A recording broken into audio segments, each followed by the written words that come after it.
Hello, welcome to the course Transducers for Instrumentation. Last lecture we discussed about some conventional thermal sensors, for example, thermistors, RTDs, thermocouples. They are all conventional temperature sensors which we are using from quite some time. And then we discussed some thermal RC networks.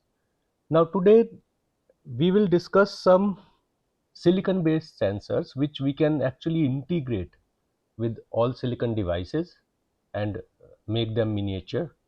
The kind of motivation for using these silicon based thermal sensor is silicon based technologies are very much matured and we can scale them down to save the cost, and they take very less amount of area compared to other thermal sensors. So we want to integrate these thermal sensors along with other devices like MOSFETs, and when we can integrate them, we can join them with some signal processing circuits, and we can directly take the output in form of some digital data which we can process further.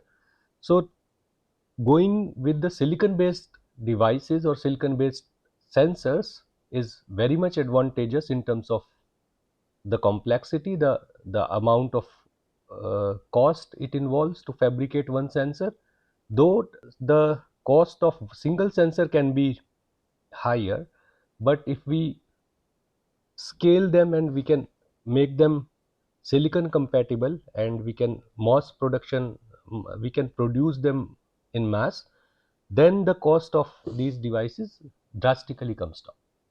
So today we are going to discuss some thermal sensors which are silicon based or which are compatible with silicon processing technology. So we discussed today thermal sensors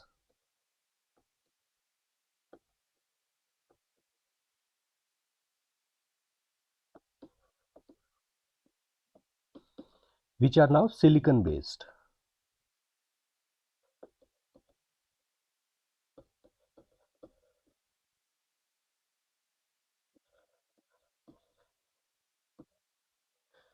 So we need to have some property of silicon which is proportional to the temperature. We need to find out a property of material which we can use it as a transduction principle, and that property is changing almost linearly proportional to the temperature. So if we characterize the silicon, we know that the thermal diffusivity of silicon is very much proportional to the temperature.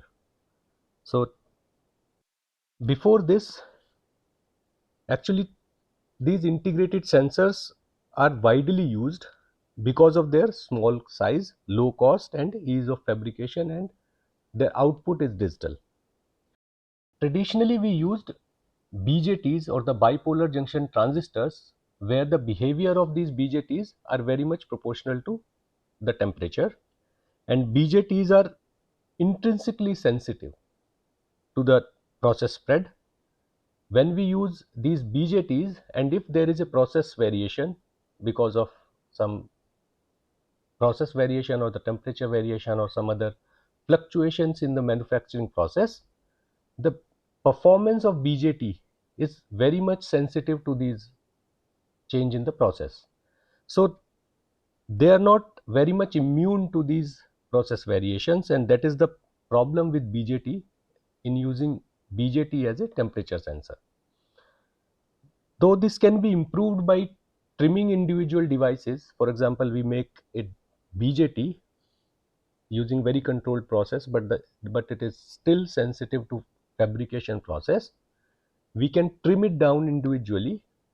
We can reduce the number of fingers and so many other things, but the cost of trimming individual device is very much high. So we don't want to do that individual processing. So BJT in that sense is not very much advantageous because it's very much sensitive. And the other thing about BJT is this BJT suffers from the exponential increase in the leakage current with respect to temperature. So BJT we use earlier as a temperature sensitive device.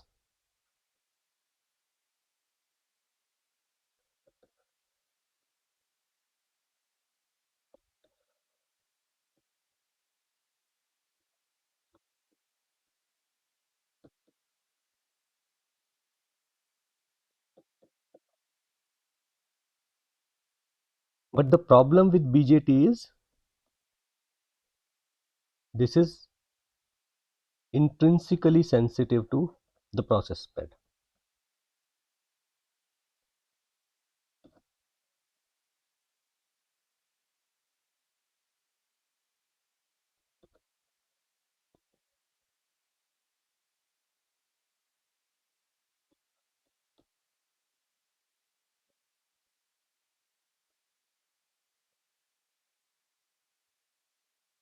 What we mean by this process spread is when we are manufacturing these BJTs, let's say we have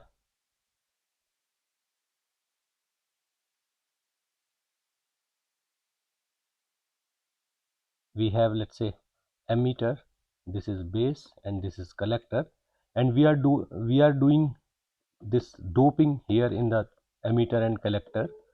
So the performance of this BJT is very sensitive to this doping. If there is a 5 or 10% variation in this doping, then the current actually is very much sensitive to this change in the dope. So this is the problem with BJT having a wider process spread compared to the other devices. As we said, this can be improved by trimming individual device. We can have certain techniques to reduce the current if the doping is high, but that individual trimming is very much costly in terms of time as well as money. So individual trimming is possible. This can be improved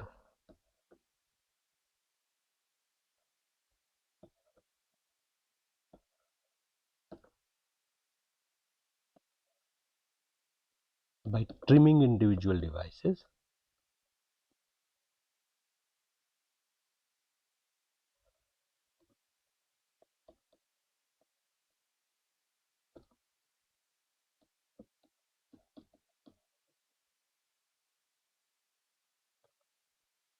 But increase cost.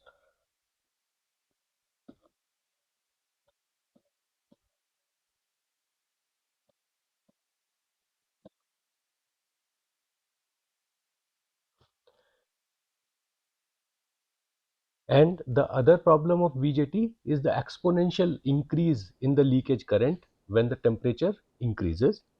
So the leakage current of BJT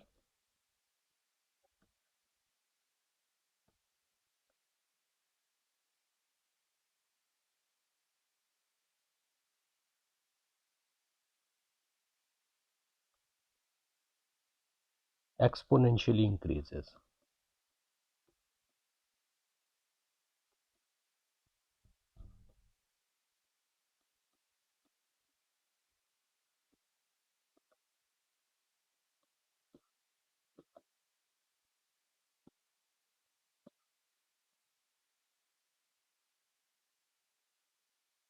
So we conventionally use BJT as a device to sense the temperature, and we form some sort of band gap reference circuits to detect this change. For example, we have a typical band gap reference circuit which looks something like this.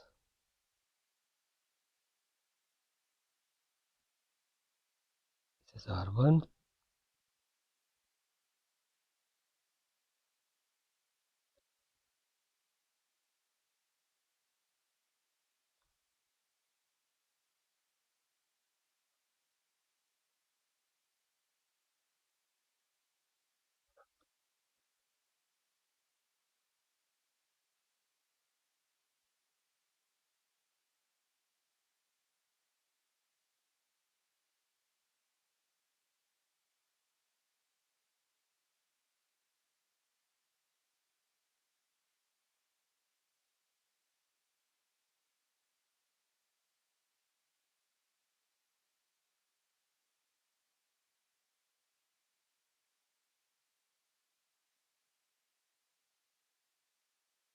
This is output node, and here we have, this is the positive connection and this is the negative connection.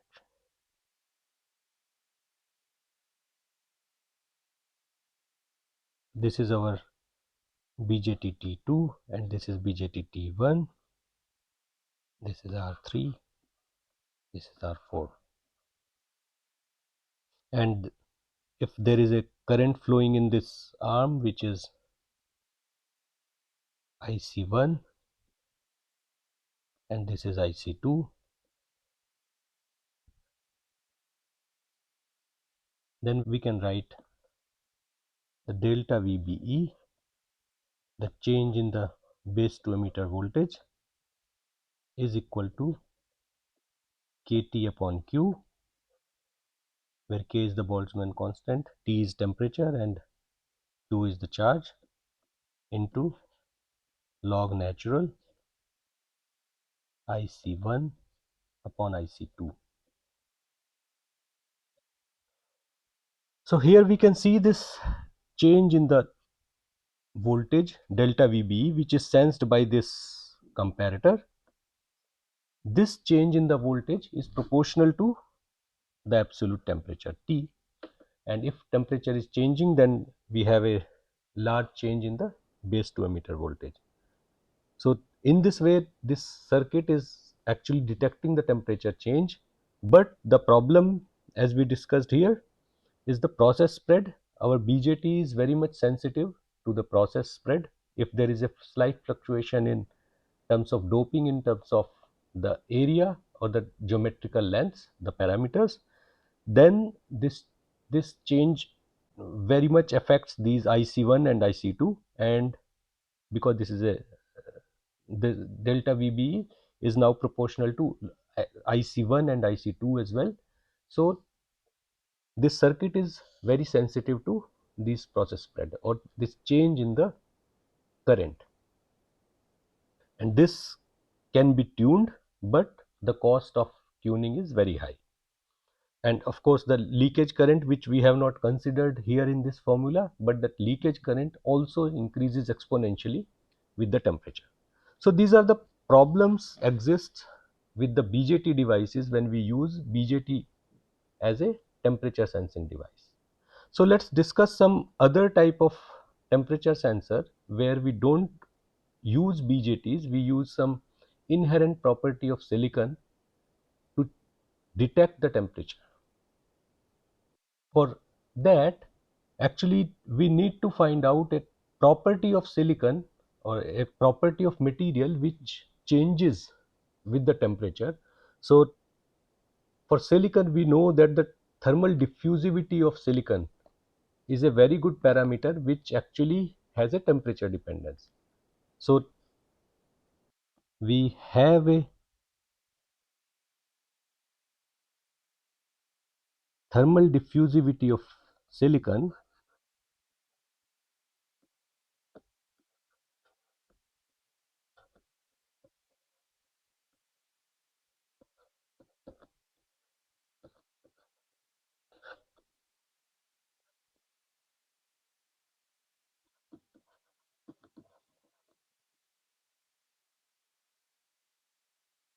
has a temperature dependence which is 1 over T to the power 1.8.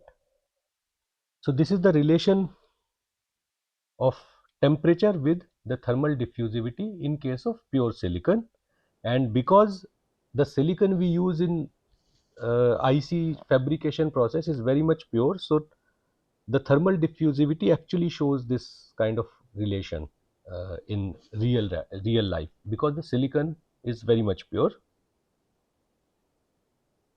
Now the question is what the thermal diffusivity is.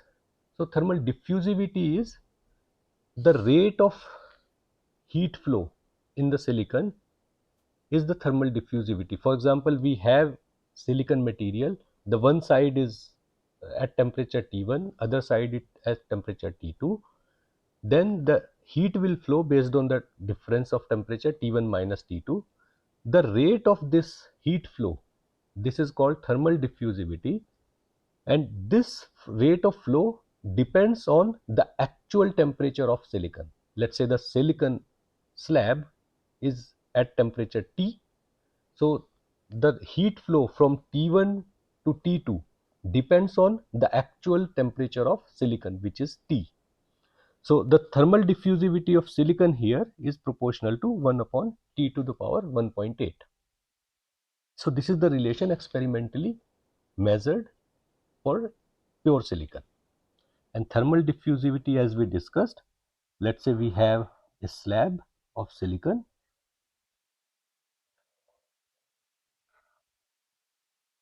This slab is at temperature T, and on one side I apply a temperature T1. This is T1. The other side temperature is T2. So the heat flow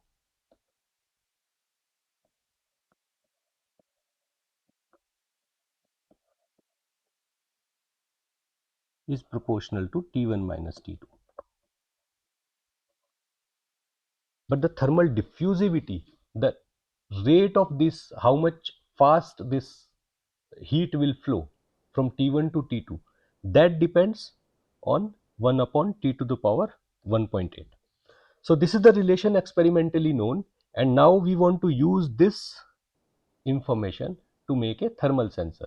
And because this is all silicon based, this is very much integrable.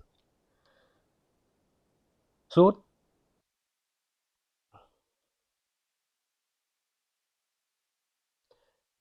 this D, or we call it the thermal diffusivity, which is D here, this D can be determined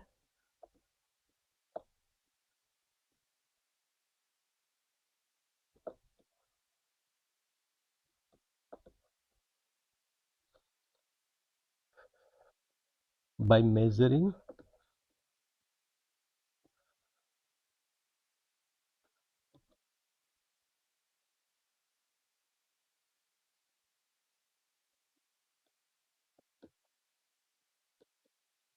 characteristic of ETF, or the electrothermal filter. ETF is called electrothermal filter.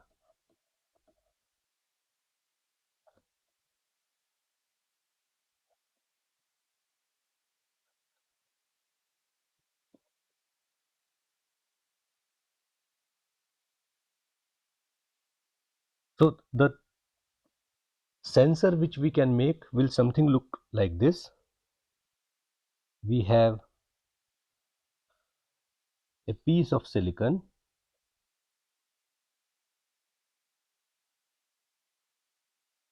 So this is bulk silicon.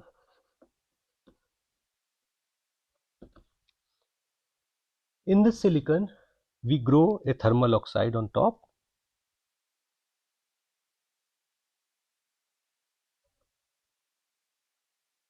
Here we have a layer of oxide,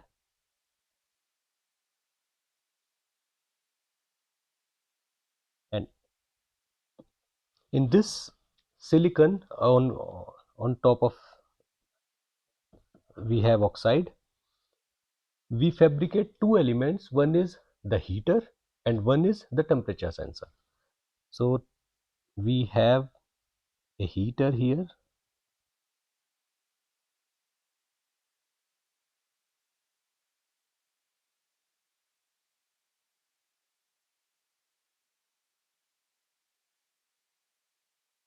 This is a heater.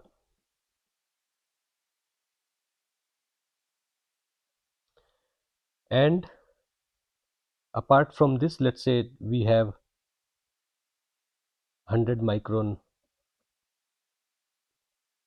distance. We fabricate another structure which is a temperature sensor.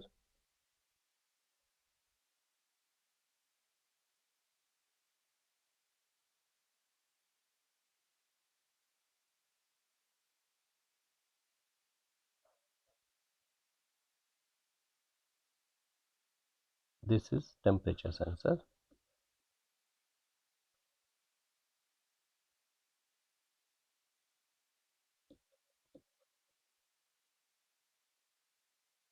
Now this distance is very much precise. That we can decide based on our layout and design technique. This 100 micron we can fix it as per the geometry of this sensor.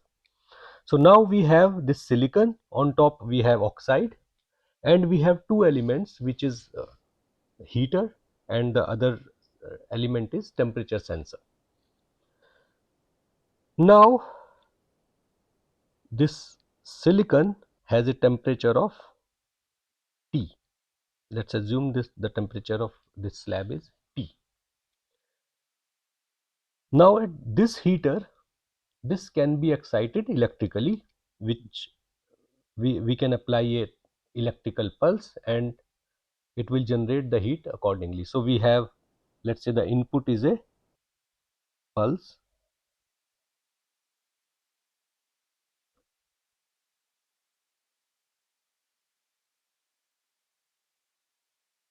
something like that. So this is the input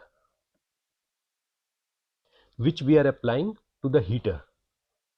Now when the input is high, the heater is going to generate heat, and when the input goes low, the heater is going to shut down.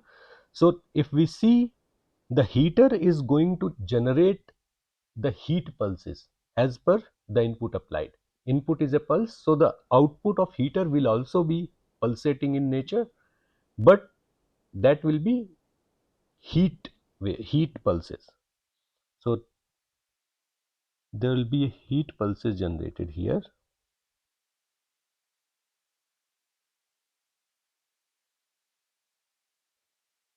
by this heater. Now this heater is surrounded by all silicon. This heater is residing in the bulk silicon. So the part which is very close to this heater of this silicon is going to heat up, and the temperature of this bulk silicon is at different temperature, which is T. It means these heat pulses generated by this heater are going to diffuse now in all the direction. So these heat pulses which are being generated here, they will be kind of diffusing in all the directions. They will go in all the direction in bulk silicon. They will not go on the top because the oxide is not a very good conductor of heat. So these heat pulses are going to diffuse now in silicon in all the direction. So these heat pulses which are generated by this heater, they are now going here, here, here, here, and this direction as well. Apart from this heater, 100 micrometer, which is the precise distance, we have placed a thermal sensor or the temperature sensor. We will discuss what that kind of temperature sensor is that in the next page. But let's say we have a temperature sensor which is placed 100 micron meter apart from this heater. This temperature sensor is going to sense now these pulses. So these heat pulses which are transmitted by this heater, they travel from heater all the way through temperature sensor. They appear here, and this temperature sensor will produce its output based on those heat pulses, and the output of this temperature sensor will be electrical in nature. So at the output here, I get a electrical signal which is proportional to the heat pulses received by the temperature sensor. So at the output, what we are going to receive is like heat pulses, something like this. They will not be as sharp as we have applied at the input, because the whole bulk silicon will act like a electrothermal filter. This mass of this silicon will act like a filter, and it will damp down all the high frequency component. Only the low frequency component will pass through. These heat pulses are now received by this sensor and generated these electrical pulses. So now we have two signals. One is the input signal, which is very accurate digital signal which we have applied at the heater, and the second is the output. This is the electrical signal generated by temperature sensor. Now these heat pulses which are being generated by heater and going all the way to temperature sensor, they will take certain amount of time. These heat pulses from heater to sensor, they will take certain amount of time because there is a distance of 100 micrometer in between these two objects, and the time taken will be proportional to the speed of these heat pulses. So this time taken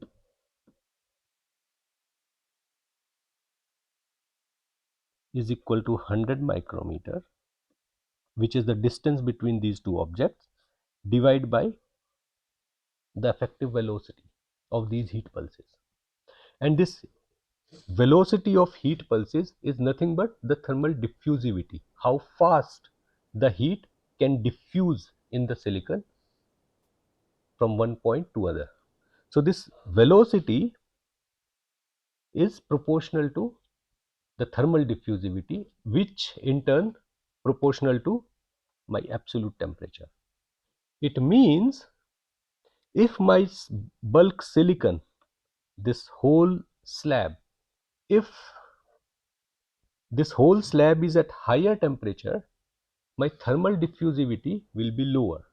Means the heat pulses will take more time in going from heater to sensor if the temperature is high. If the temperature is low, then the thermal diffusivity will be high as per this relation, and it will take less time going from heater to the sensor because the distance is fixed, which is 100 micrometer here in this case. So because of this velocity or thermal diffusivity dependence on temperature, now my this formula, the time taken, is actually temperature dependent. My temperature of bulk silicon affects my time taken. So now what we can do, we take both of these input and output. Let's say this is my input, which is my pulse, which I apply at the heater,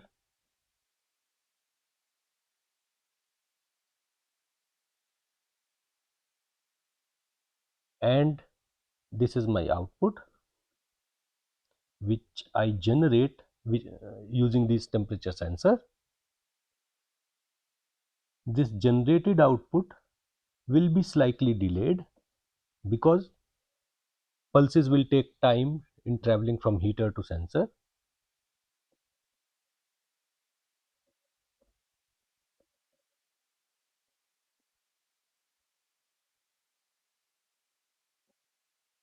So my output will look something like this.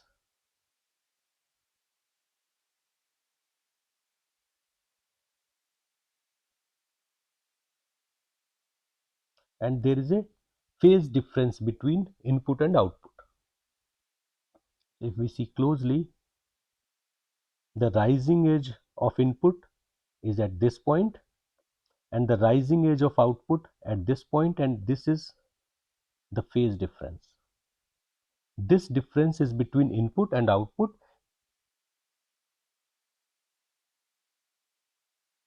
This phase difference is actually now proportional to the absolute temperature of silicon.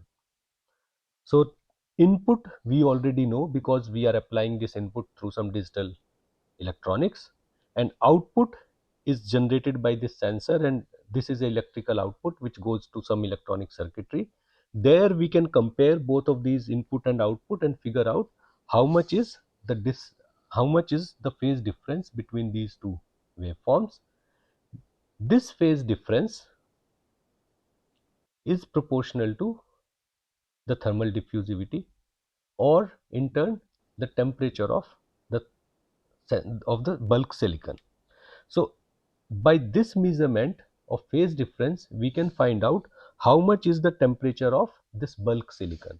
So this is how this acts like a temperature sensor, which is fully silicon based sensor, because we are using all the silicon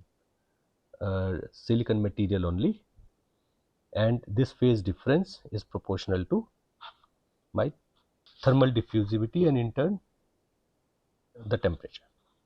The output of this we can write, which is phi is the phase difference, is equal to minus r, where r is the distance between heater and the temperature sensor, under root pi, the frequency of the signal which we apply, divided by d, which is the thermal diffusivity of silicon. So this is how the phase actually is dependent on the thermal diffusivity and in turn the temperature of the whole silicon.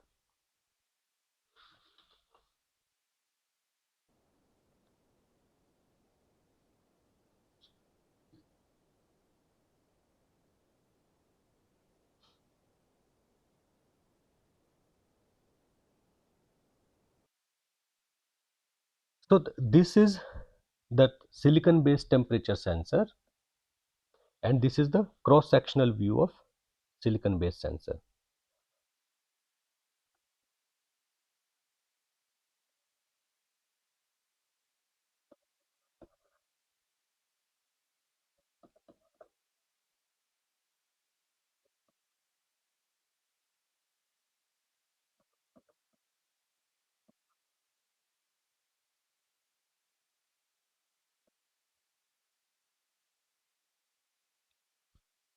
So this is the cross section view where we take the silicon and we take a cross section of this and we see the device from on the surface through this cross section. Now let's discuss some more properties of this thermal sensor, which the first is this thermal diffusivity is very weak function of process variation. As we discussed in first slide, the BJT actually suffers from process variation. If there is a slight process change or there is a fluctuation in the fabrication, the performance of BJT or the current of the BJT increases very drastically. But here the thermal diffusivity, this property of silicon, it does not depend very much on the doping. We take this thermal diffusivity of pure silicon, and if there is a slight amount of doping is there present in the silicon, then the thermal diffusivity is not very much related to that process variation or that the small amount of doping. So we can say this thermal diffusivity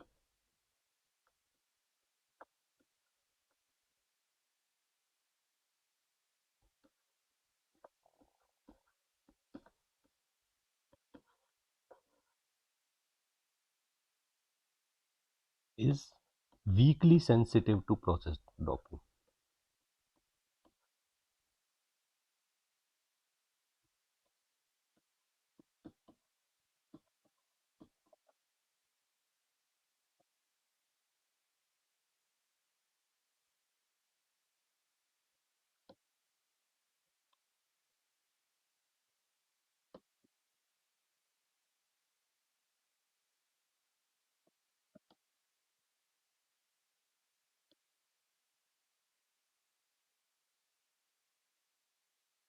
So this thermal diffusivity is very weakly sensitive to doping fluctuation. What the doping generally used in CMOS process, which is typically 10 to power 14 to 10 to power 20 or 21.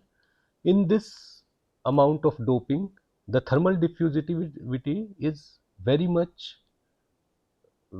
least sensitive to this kind of doping fluctuation. It means from wafer to wafer or lot to lot process variation will not impact the performance of the thermal sensor if we make thermal diffusivity based temperature sensor.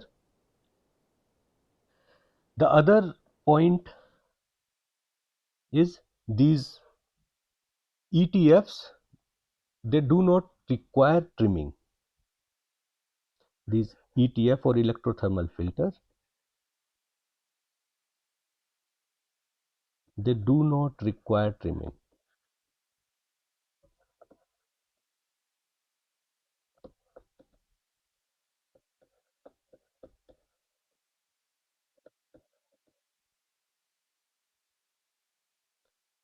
The thermal diffusivity D is very well defined.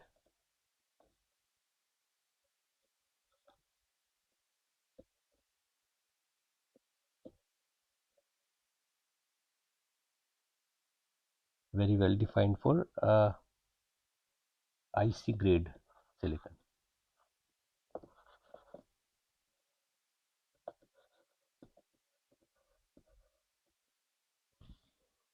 When we take pure silicon, which in case we use for IC fabrication, the silicon wafer, this D, the thermal diffusivity is very well defined and very well experimented. So it does not change with wafer to wafer because the IC grade silicon is very much pure. So this ETF or this structure, the thermal sensor, it does not need individual trimming, which is very cost effective. So now let's see the top view of this structure, how it look like. So we have a heater there. For example, we make a heater, something like this.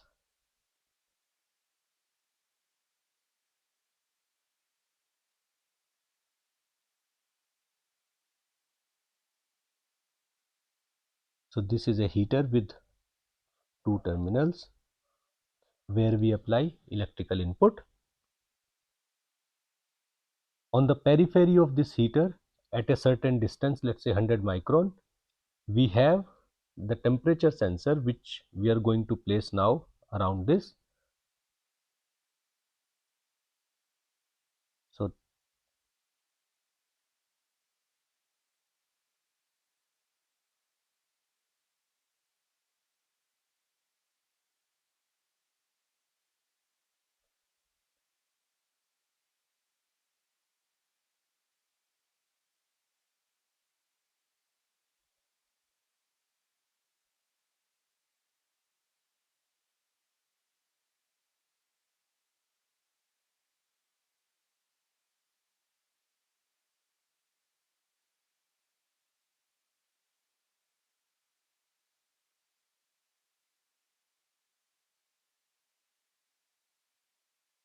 these are the thermopiles or thermocouples which we are placing around this heater. And if you see, this heater is kind of equidistance to all the thermopiles. All this distance from this heater to these thermopiles, these are constant, which is like 100 micrometer, which we have discussed last slide. So these are thermopiles or the thermocouples where we need two metals, as we discussed. In thermocouple, we need two different materials to make this thermocouple, and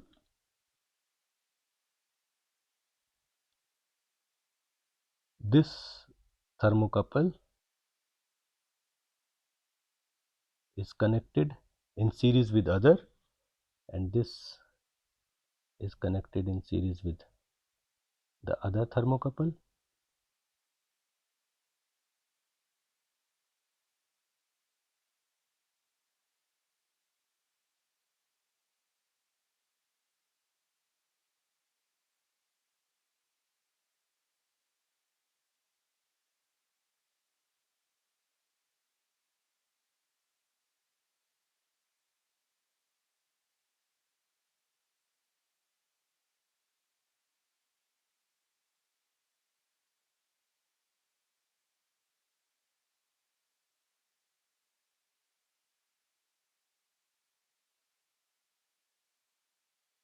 So this is how these thermopiles are connected. So we have here one thermocouple. This is one thermocouple where we have two different materials.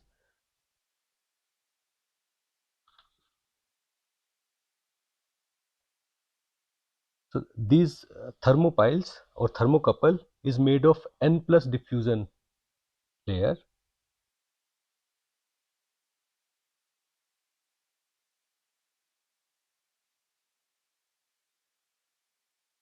This heater is made of N plus diffusion,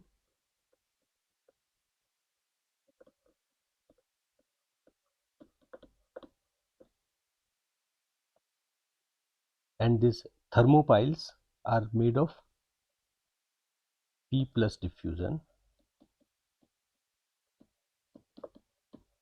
and this connection is made up of aluminum. So we can see this P plus diffusion and aluminum, they form a thermocouple which is going to sense the temperature change. This is my sensing edge which is close to the heater. Now if we see closely, we have placed all these thermocouples equidistant from the heater, and we are joining all of them in series because the first end of goes to the second end and second thermocouple, and the first end of this second thermocouple goes to the second end of the third one, and so on. So all these thermocouples are in series. All thermocouples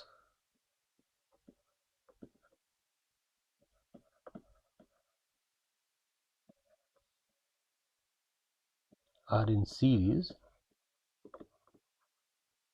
to increase the output voltage,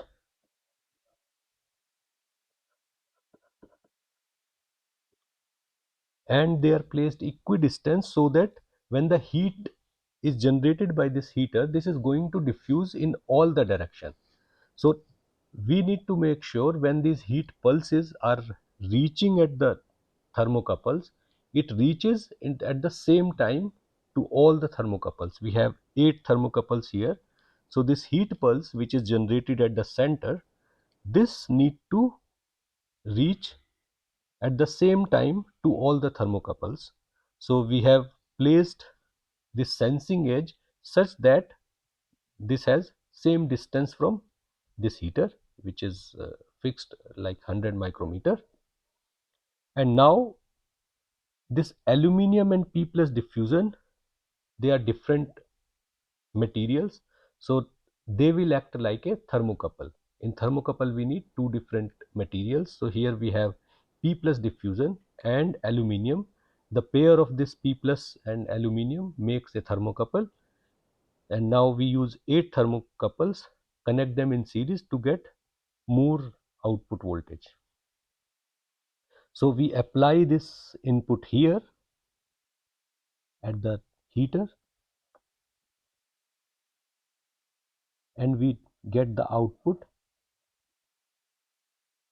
in terms of electrical pulses generated by these thermocouples. These thermocouples, hot junctions, are located roughly circular contour or the equidistance from the heater. We can write it down. The hot junctions of thermocouples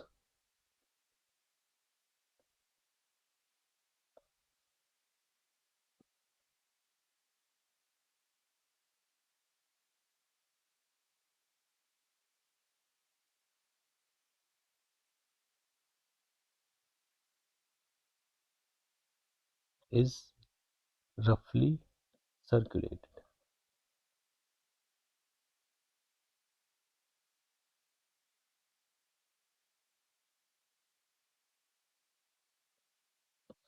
Equidistance from heater.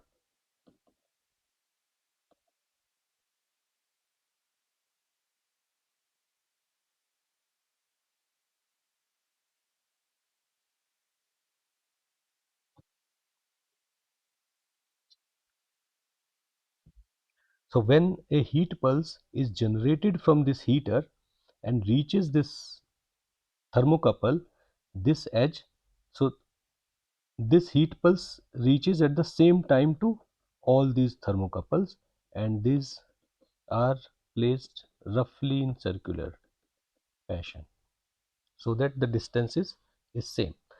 Now when this heat pulse reaches this edge, let's say this is the heat pulse which is reaching this edge, this thermocouple, this sensing end becomes hot junction, and the other end which is far away, we assume it is far away compared to this hot junction, this act like a reference junction, and this reference junction is far away from this heater, which we can assume, let's say, at some fixed temperature T. So this reference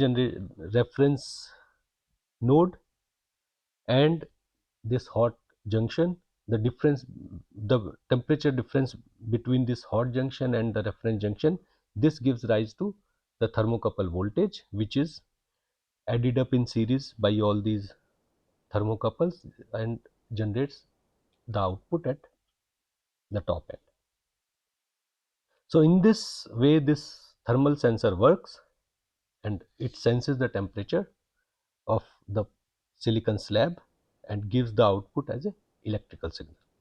So now let's discuss what is the output of this structure, this thermal sensor, with respect to the temperature measurement, or when we increase the temperature, how much is the response of this thermal sensor. So at constant frequency,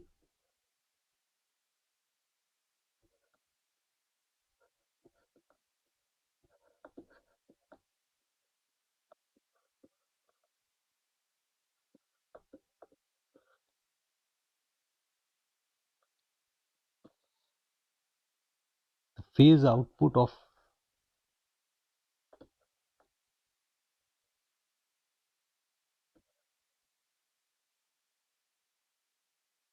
ETF is near linear function,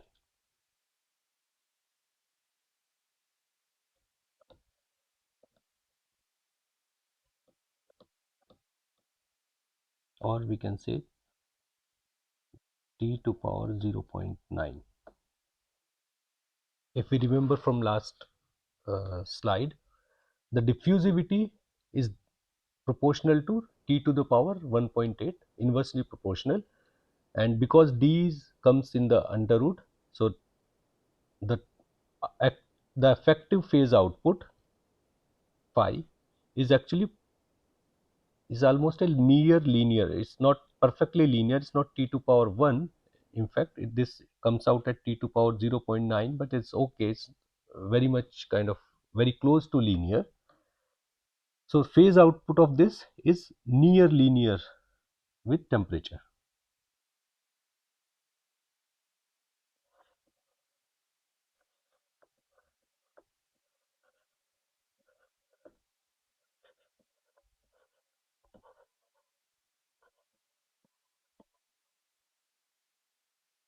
It means this structure can be used very well as a temperature sensor, because the output of this sensor is very close to linear. So this is the output of this sensor.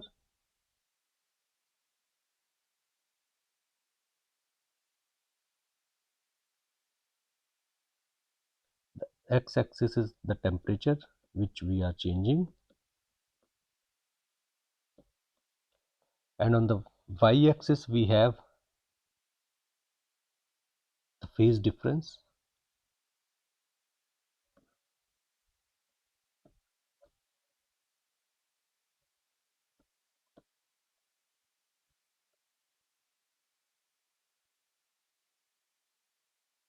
and the output of this structure is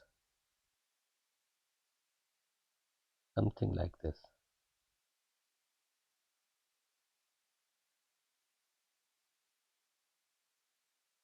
So So this is not perfectly linear because the dependence is only t to power 0.9, it's not t to power 1, and this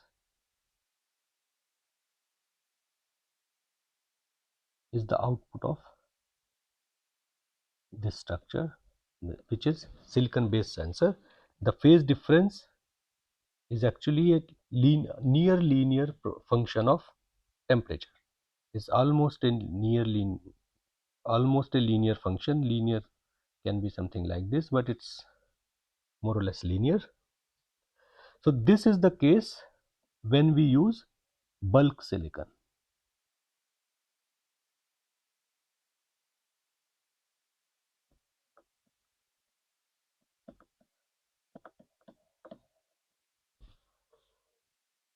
This is the behavior of phase difference with respect to temperature when we use a silicon wafer, which is a bulk silicon wafer. Then this is the behavior. If we use another kind of wafer, for example, we have SOI wafers or silicon on insulator wafer, then the behavior of the structure will be something like this.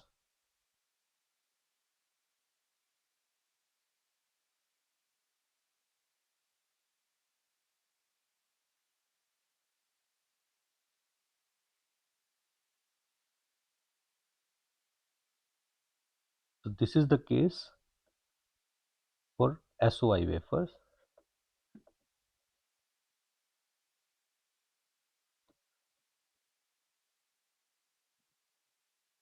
So we can see that the performance of this temperature sensor is almost similar for SOI wafer and as well as bulk silicon, but in case of SOI wafers, the amount of phase difference is little higher.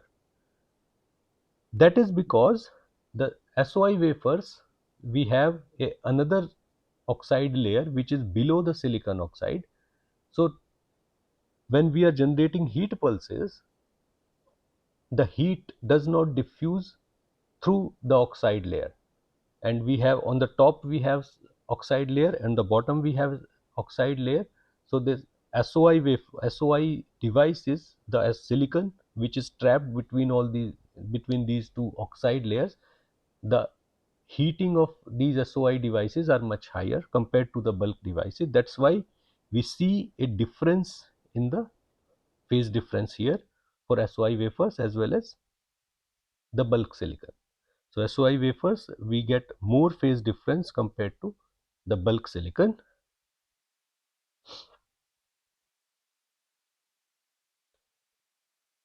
These SOI devices are also comes in two subsets. One is the partially depleted SOI, or we call it PDSOI, and the other one is FDSOI, we call it fully depleted SOI. So we have two terms here for SOI wafers. We have PDSOI, we call it partially depleted SOI,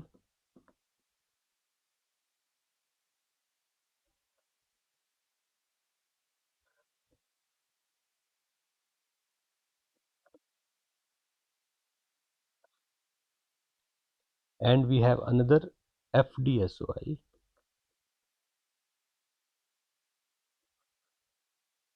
is called fully depleted SOI.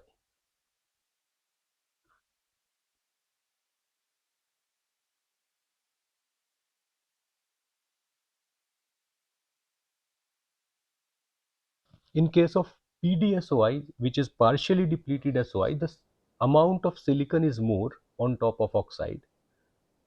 So the behavior for PDSOI is very much similar to the bulk silicon, but in case of FDSOI, the fully depleted SOI, the silicon layer thickness is very small and the heat cannot be effectively removed from the top or the bottom because of the oxide layers. So fully depleted SOIs gives you more phase difference compared to the bulk silicon, and this is the difference between PDSOI and FDSOI. So now let's discuss about the doping sensitivity of the structure.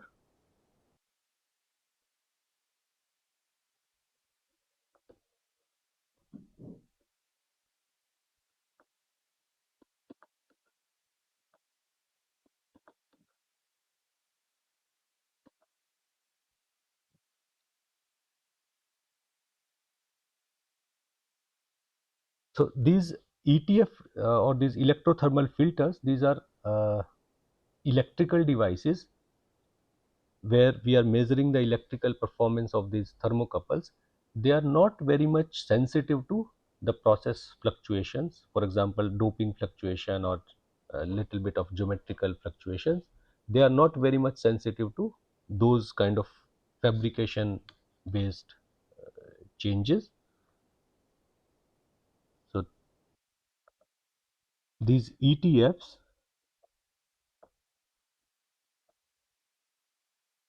are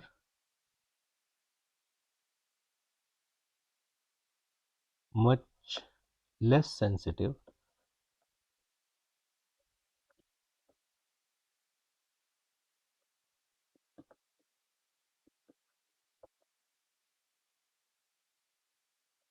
to spread in doping concentration.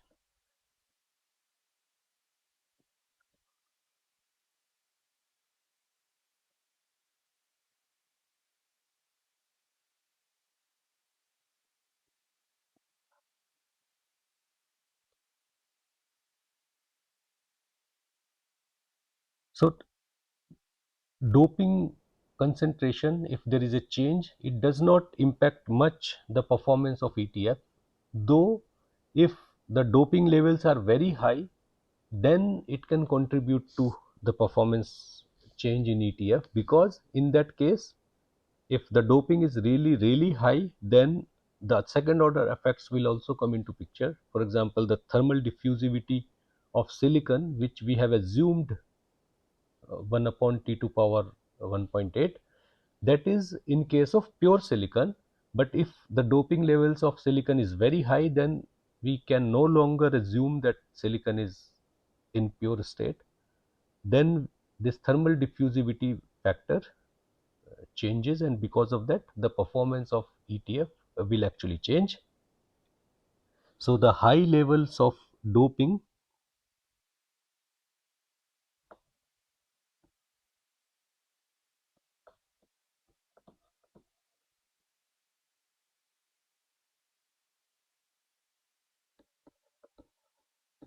can contribute to the performance change.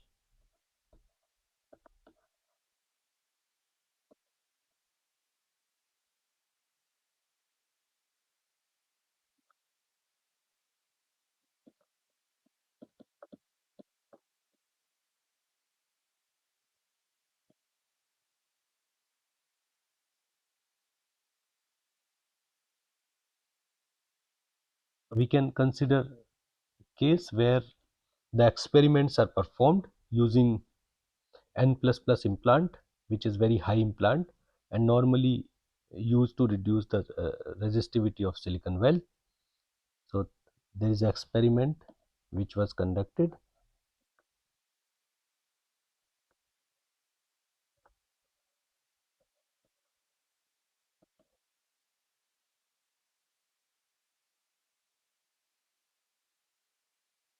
In this experiment we use N++ implant. Plus plus means it's very high doping.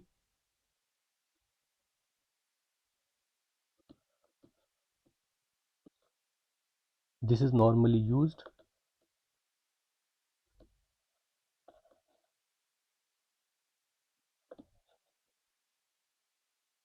to reduce the resistivity of silicon.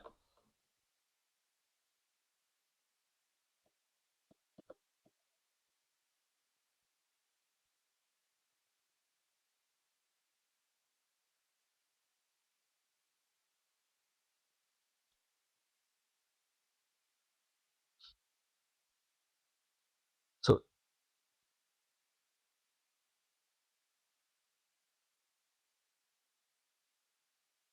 So in this experiment, an N plus plus implant was used, which is very high doping. It was doped into that silicon, and we measured the output of this structure, and the result is these highly doped structures, they have significant batch to batch variation when we compare the performance of these different batches. When we use very high dope implants, then there is a significant error in terms of the output. So these highly doped ETFs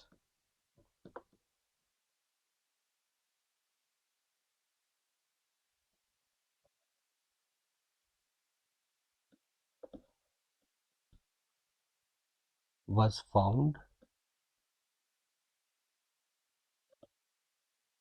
to have significant batch to batch variation.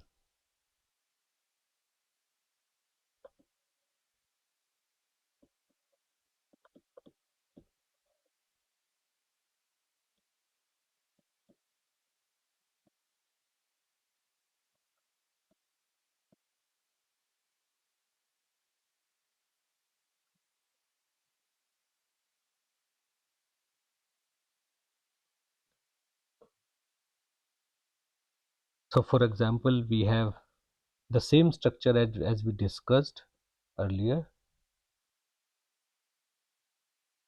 We have this silicon, and this is SiO2 substrate. So we have,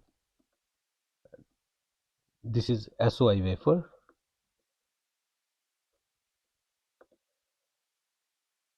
So we have oxide layer below the silicon. We have silicon here, and then we have again silicon oxide, and we have this heater and this temperature sensor which goes out. This is again oxide layer, SiO2, and now we do N plus plus implant here. This is a heavy implant we put in this device.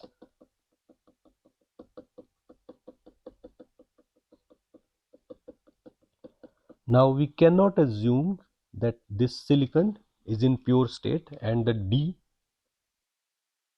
is not now proportional to T to power 1.8, because this formula is for the pure silicon, and now we have this silicon which is very much or very heavily doped with N plus plus. So if we use very high doping, then we have batch to batch variation, and if we see the output of these ETFs with respect to temperature, this is on the x-axis we have temperature here, on the y-axis we have phase which is phi.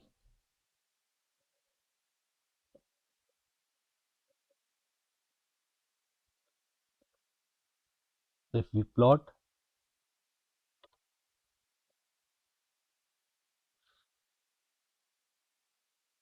this is, let's say, our normal SOI ETF without doping,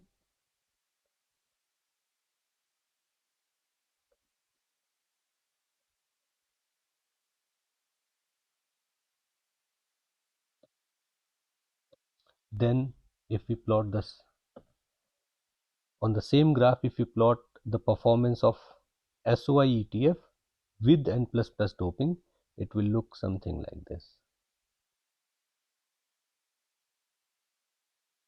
There is a significant change with respect to the doping. This is the performance of SOI ETF with N plus plus implant.